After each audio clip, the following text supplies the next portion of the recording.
Welcome to Samba Samba. Enjoy the video.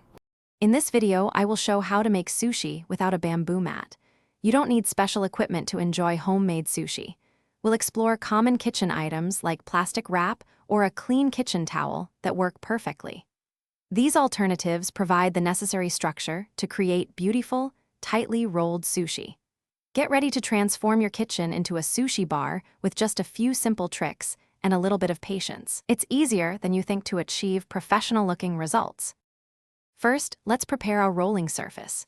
If using plastic wrap, lay 2 or 3 overlapping sheets on your counter, creating a surface of about 12 by 12 inches. For a kitchen towel, ensure it's clean and slightly damp, then lay it flat.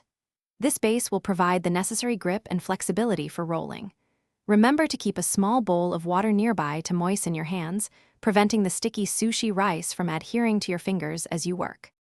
Now for the fun part, assembling and rolling your sushi.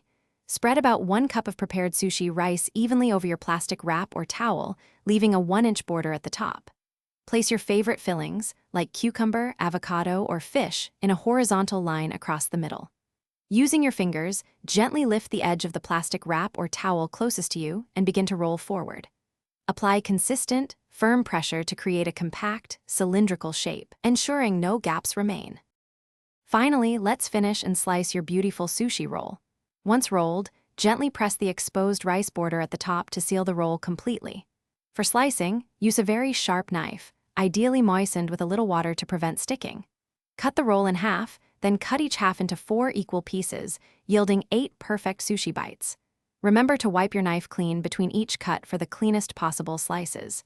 Serve immediately with soy sauce, ginger, and wasabi. Thanks for watching. Consider subscribing if we helped you.